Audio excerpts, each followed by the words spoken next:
I am Rachel Humphrey with DEI Advisors. We are a nonprofit organization dedicated to empowering personal success within the hospitality industry. And I am delighted to welcome to the show today Lynn Mohrfeld, who's the president and CEO of the California Hotel and Lodging Association. Lynn, welcome to the program. Thanks for having me, Rachel. Appreciate it. And we're going to jump right in and spend about 30 minutes together today. And one of the things everybody knows I really love about the hospitality industry is no two paths to leadership have to be the same. And so tell us a little bit about your journey, where it started, where you are today, and then if there were really any pivotal moments along the way that you shaped, that you think shaped the outcome for you.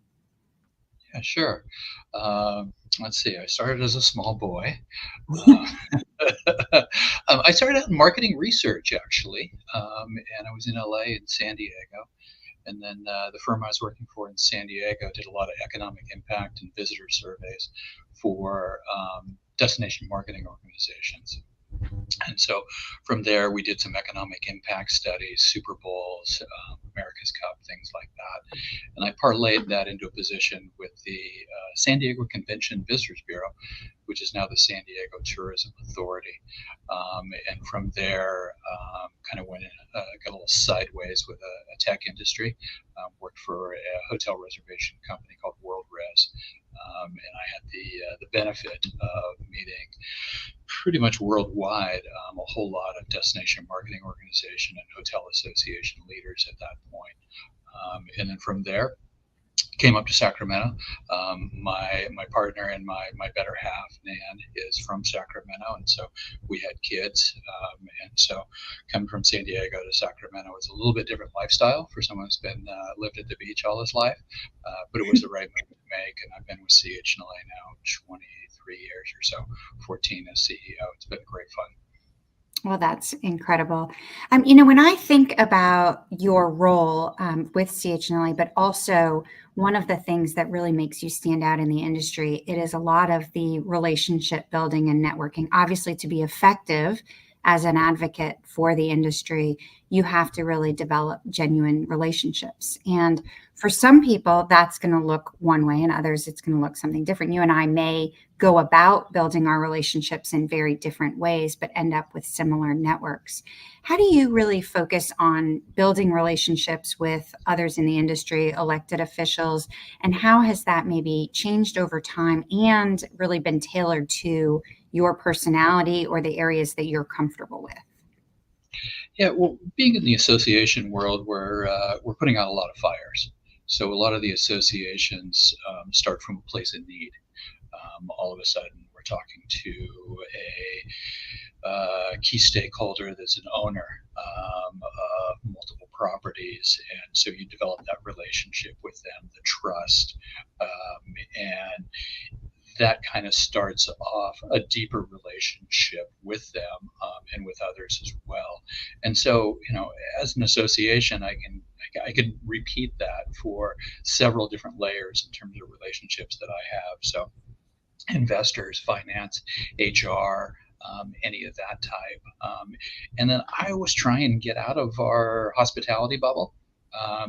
And try and develop relationships and get input from outside our industry so I can get a little more well-rounded.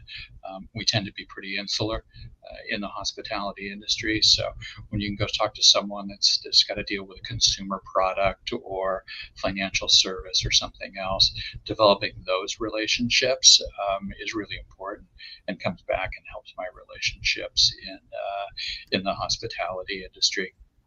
We're also California, and so we're at the tip of the spear, good or bad, legislative advocacy-wise, and I like to think in education and some communications as well to the industry. So I run into a lot of people in terms of, hey, how is this going to affect me, and how can I affect change? And building those relationships from saving somebody money, telling them how to do it better, providing them with information, providing whatever guidance we can. That's usually the genesis of most of the relationships that I have, and then I just try and continue those onward. And when you're building those relationships, it sounds a lot like you're offering to how can I help you? Does that in turn then benefit you when there's a way that you see that one of those relationships can help the industry or help one of your initiatives? Oh, 100%. So, an association, I'm a big fan of associations and the nonprofit trade association model, and it only works if it's a partnership. So I need them as much as they need me, is the way I like to look at it. So when we have an issue in the industry and we can help solve that or mitigate that, um, well, I'm on to the next thing where it's like, okay, hey, how can you help me mitigate the next thing? Or here's what we're working on doing this, and what do you think of that? And having those relationships at the ready is great. Elected officials, they're a different kettle of fish. Um, you build those relationships, and you try not to make them transactional, but in the end they're usually trying to do something to our industry, good or bad. In California that's mostly bad, so I'm coming from a place of no. So I want to have that relationship prior to going in and talk to them about something serious or a specific issue with our industry, so that we already have a foundation and a baseline. The worst thing is when a legislator comes out and says, "Hey, we want to do this to the hotel industry," and we don't know them. We don't know anyone that knows them. It's kind of like, where are they coming from? How are they doing this? So then it becomes strictly transactional, and that's a really difficult place to start off with, because it is a long, arduous process doing legislation, and so you want to have that relationship up front. And of course, in our world, that also there's a financial component to that, back spending and things like that. And so those relationships are predicated on all kinds of different aspects moving forward. Well, and I imagine those relationships not only critically important, but because of the timing of the election cycles, you're constantly having to build new ones or lose important relationships that you've had along the way. I want to actually piggyback on something you mentioned a minute ago about your love for the model of the associations and nonprofits. You and I have first met, of course, through our leadership with AHOA and CHLA and that incredible relationship.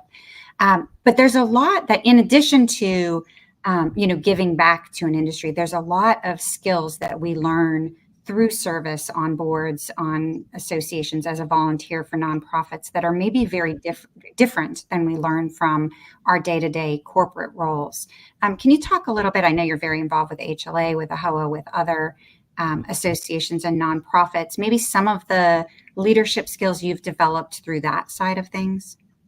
Yeah, sure. I've come to realize that we all need to get along, and it's a game of compromise overall. At least in California, it is.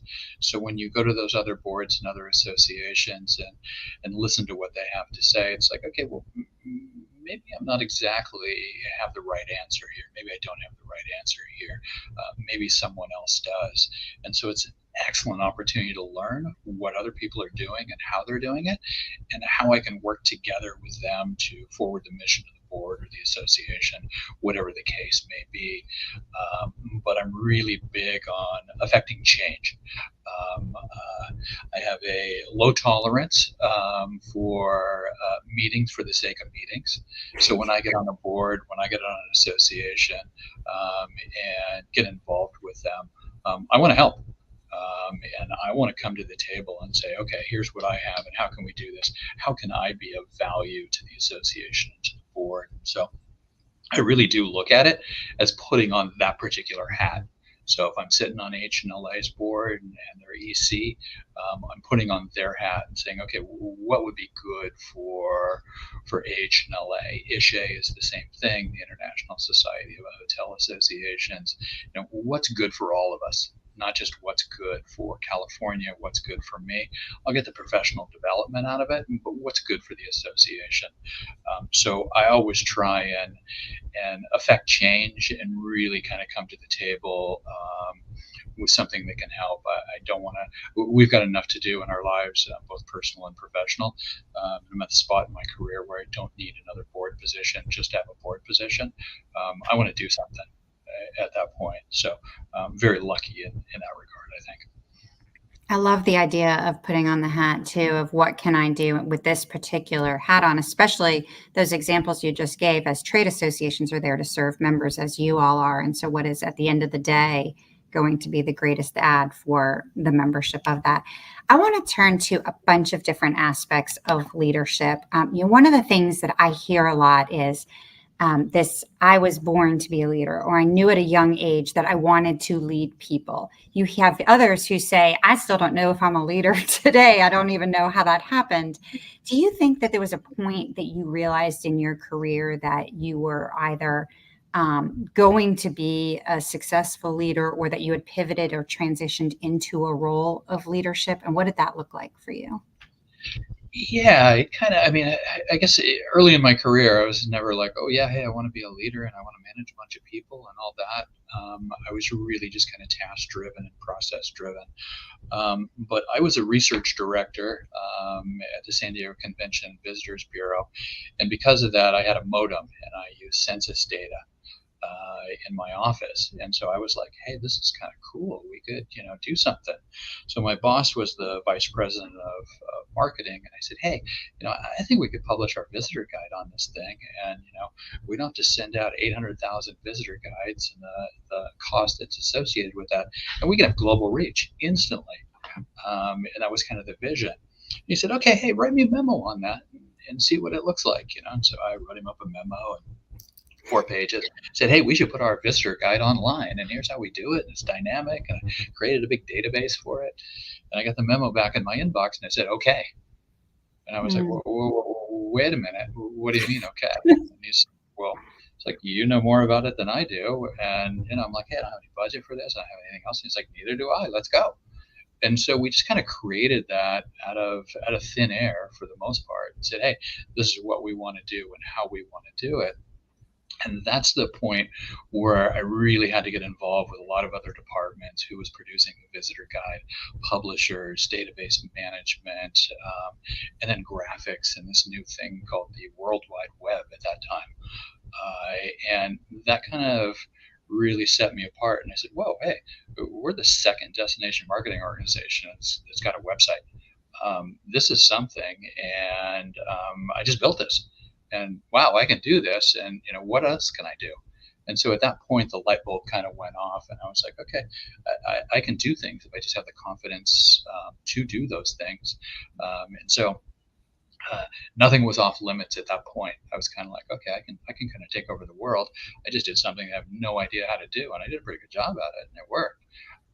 And then all of a sudden, our reach was going out to 2.53 million people, where before we were limited to, in state, maybe 800,000 people. Sorry, not in state, in the U.S., maybe 800,000 people. So I looked at it and just, wow, I just really did a good thing for San Diego. So it was beautiful at that time. Well, and what a great nod to that other leader who said, yes, run with it, and gave you, like, really encouraged you and gave you the opportunity. I famously said one time that World Wide Web was never going to take off and that no one would ever buy a plane ticket online. So rely on me for no information or no opinions on anything. I want to turn also to developing new skills. So as you changed either from one company to another, one role to another, I'm sure you came across things where you said, you know what, I'm really going to need to have a deeper understanding of this particular skill to be successful in this new role. I'm wondering if you can think of any of those and maybe how you went about developing that skill. There's knowledge on the association side. Hey, I've got this particular issue. I got to drill down on it. I got to find out. We've got to get deep into the legislative language and all that. So there's that chunk of it. But in terms of skills and kind of personal skills, I guess I'm always have my eye on management skills. And it always kind of sneaks up on me, even to this day, where I'm like, okay, I got this project, I'm doing this, I'm doing that, I'm doing this. And it's like, okay, well, I need to get all these other people rowing in the same direction and make sure we're doing that. And, people are all unique and different. So I'm trying to figure out how to do that. I'm always trying to develop the management skills and stay on top of those things. COVID is a new world order for us, work-life balance and things like that, remote work, which we were pretty familiar with before that. But still, I want to make sure that I stay up on those management skills. And that's something that to this day, I always encourage my leadership team and anyone who's managing employees. It's like, hey, we'll all get the learning for the business that we're doing, whether it's certified meeting planner, certified association executive, whatever your initials are after your name. But it's like, hey, we have to deal with other people here, and so let's make sure that we can accomplish that.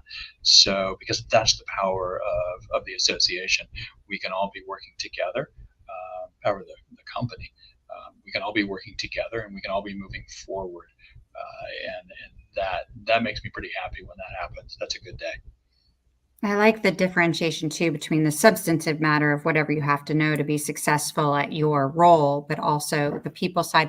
I'm actually glad you brought up the pandemic because while I have gotten away from asking this recently, because I think people want to move on, I did want to ask you about it because the role of hotel associations during the pandemic in the hotel industry was so critically important.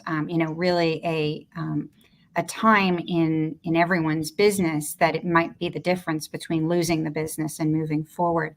I'm wondering what you personally learned from leadership lessons, maybe, or what made you successful because you had such an important role in California during that time. What was it about you or your leadership that you think really helped you thrive as a leader during that time?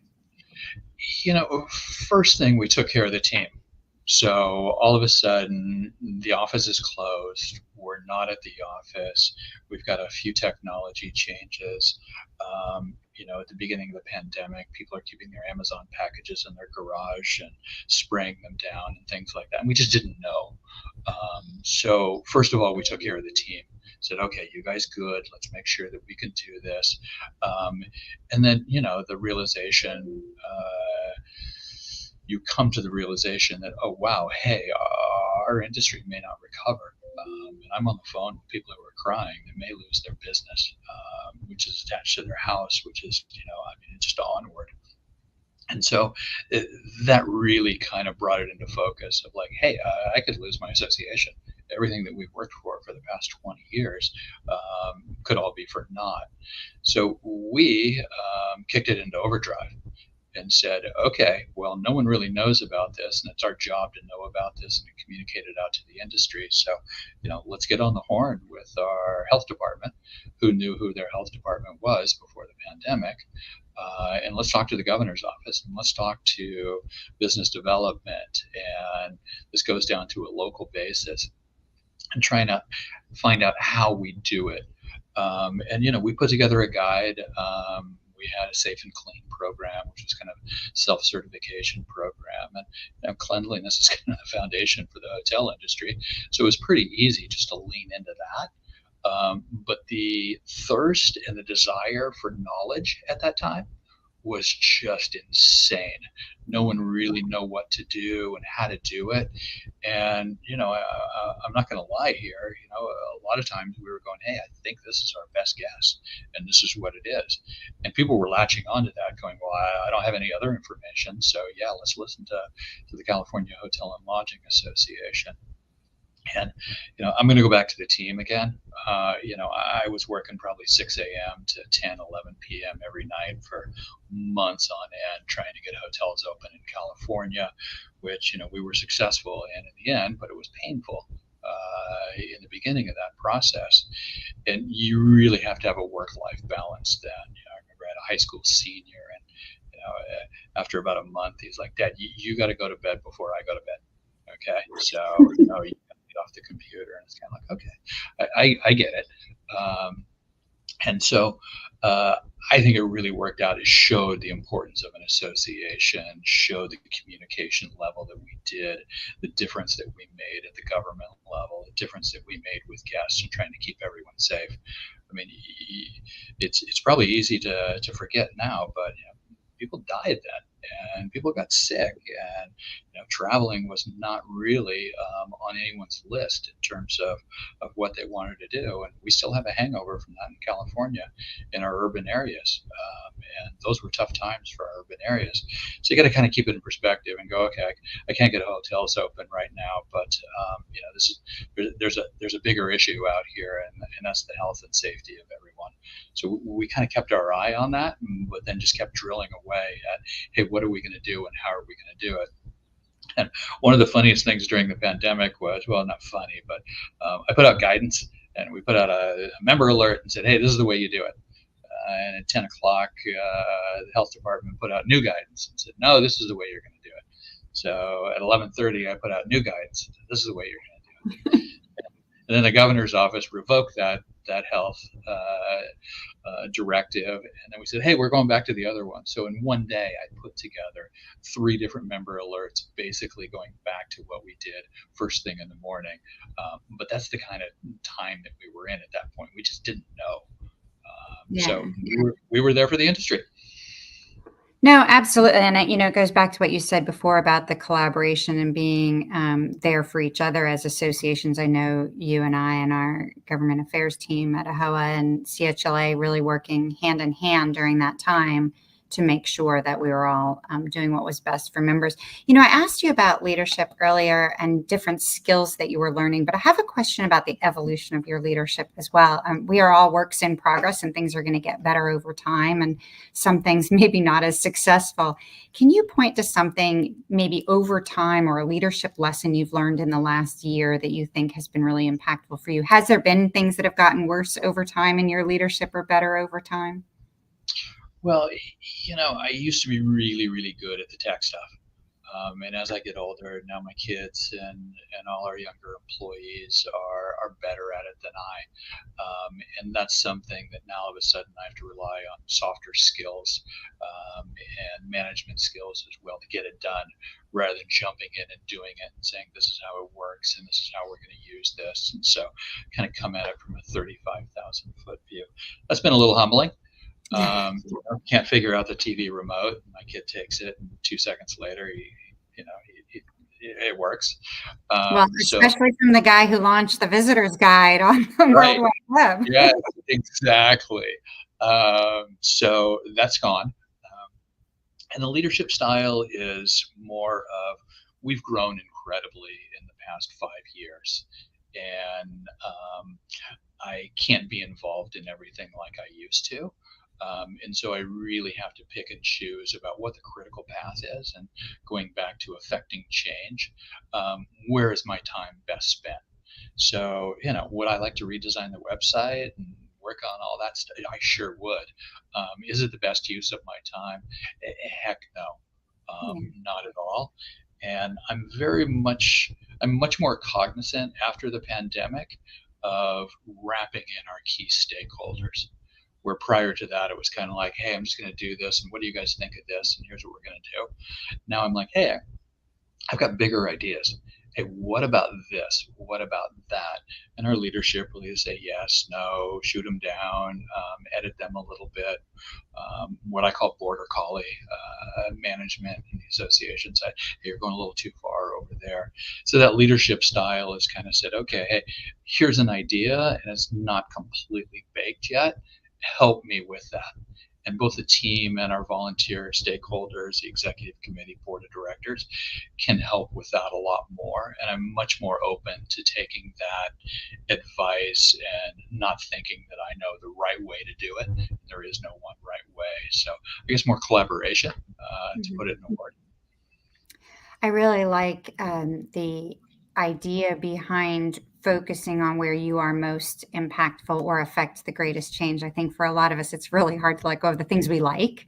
It's also hard to let go of the things we know that we're good at and maybe give us a different type of professional satisfaction than some of the bigger picture.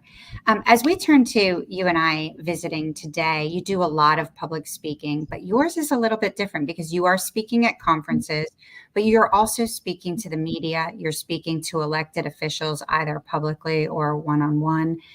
Talk a little bit about your public speaking journey, something you've always been comfortable with, something you're comfortable with today. Do you have tried and true strategies that you use when you're preparing? What is Lynn's secret public speaking recipe? I don't know that I've got any secret sauce on this one, Rachel, but preparation, that's the key. And I guess it's different for those different audiences that you mentioned. for my key stakeholders, my executive committee, for instance, or my board of directors. Uh, they know everything about the hotel industry. I know everything about the political side or the legal side, or I know more than they do on that particular one.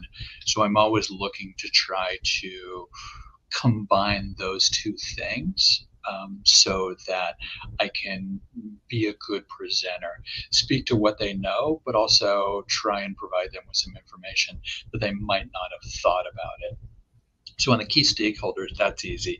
I've been at this for 20 some odd years, so I can speak about the industry and what the association does very easily. Elected officials are tricky, and elected officials are it's weird because you know more than them about what you're going to talk to them about. 9 times out of 10, 99 times out of 100. So you're the expert on it.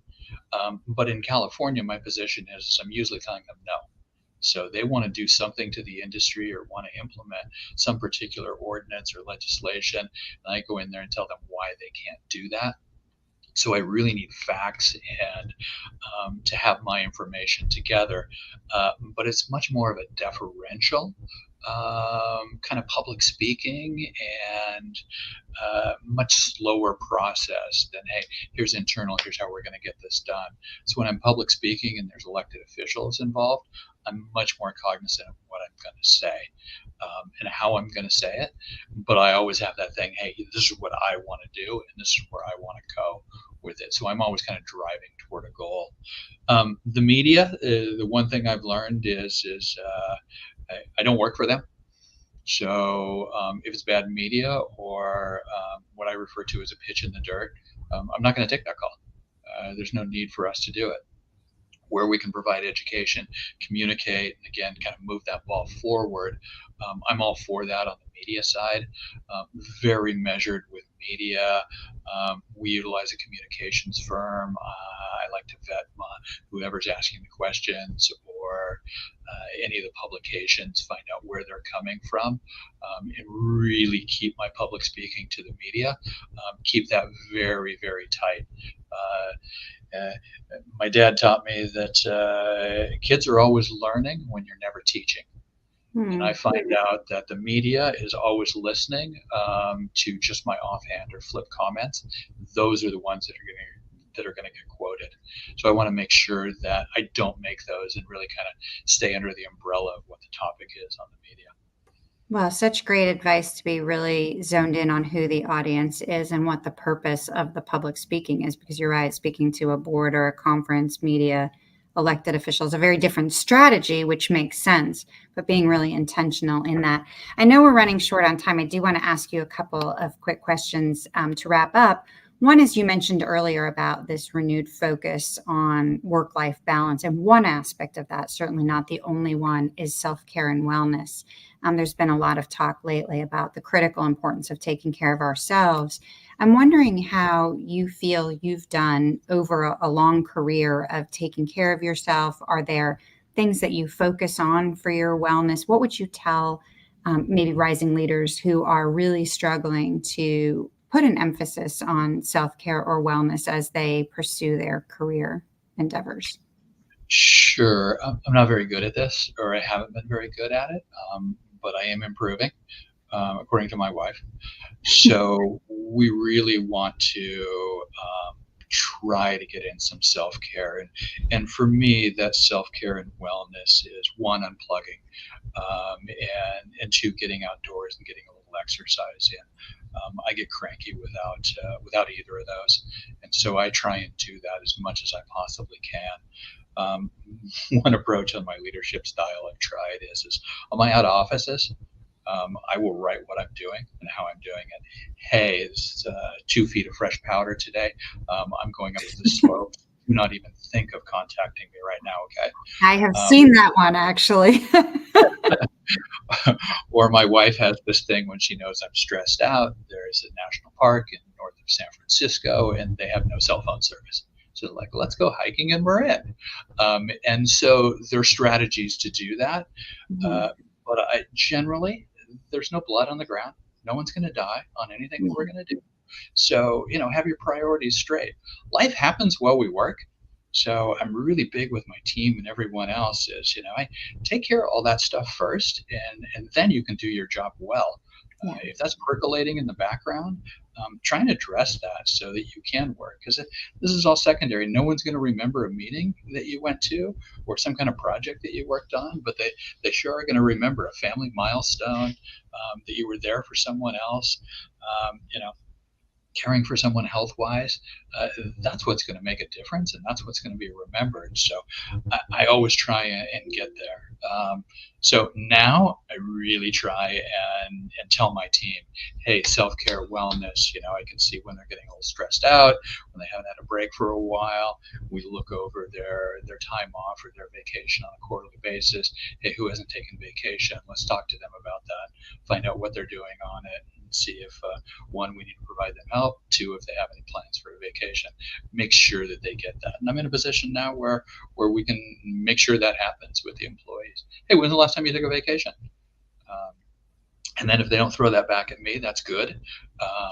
But they'll take pause on it and go, okay, yeah, hey, maybe I should take a vacation, or maybe I can take a couple of days off.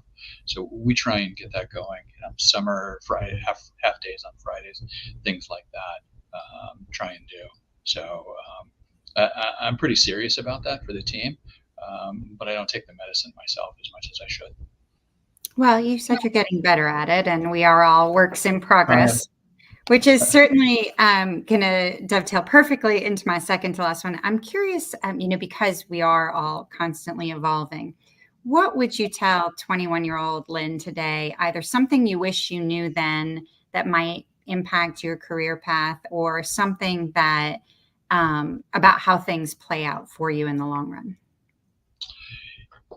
I guess what I would say mostly to my younger self is slow down, enjoy it. I tend to get carried away, and work becomes all encompassing, and keep going and keep going and keep going. And especially when I was younger, I was on the road and I was working hard, and you're kind of like, did that really need to happen? And so I always kind of scratch my head and say, hey, now especially I scratch my head and say, do I really need to do that? Do I need to take that trip to DC again? Is that going to be a good use of my time? And kind of prioritize my life a little bit more. So I guess slowing down would probably be number one on my list. Well, that is perfect with the self-care and wellness, because part of that slowing down is doing things for you.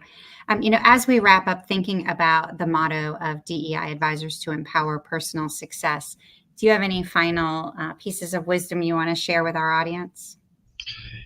On personal success, take care of yourself, number one. And number two, always learn. So that has been my mantra for myself and everybody else. If we're not learning, it's going to be way more of a job and work. If we're learning and doing new things, it's going to be something that we can sink our teeth into. So keep learning. That would be my final words. That's great advice. Well, for our audience, we hope you've enjoyed today, and that you'll tune in to DEIadvisors.org to hear from nearly 200 hospitality industry leaders who, like Lynn, have shared their journeys and their insights. Lynn, I think the world of you. You've been an incredible friend and business partner, association partner throughout my career. I'm so thrilled that you said yes to join us today. And thank you so much for all you do for the hospitality industry and for me as well. Of course. Thank you very much, Rachel. Thanks.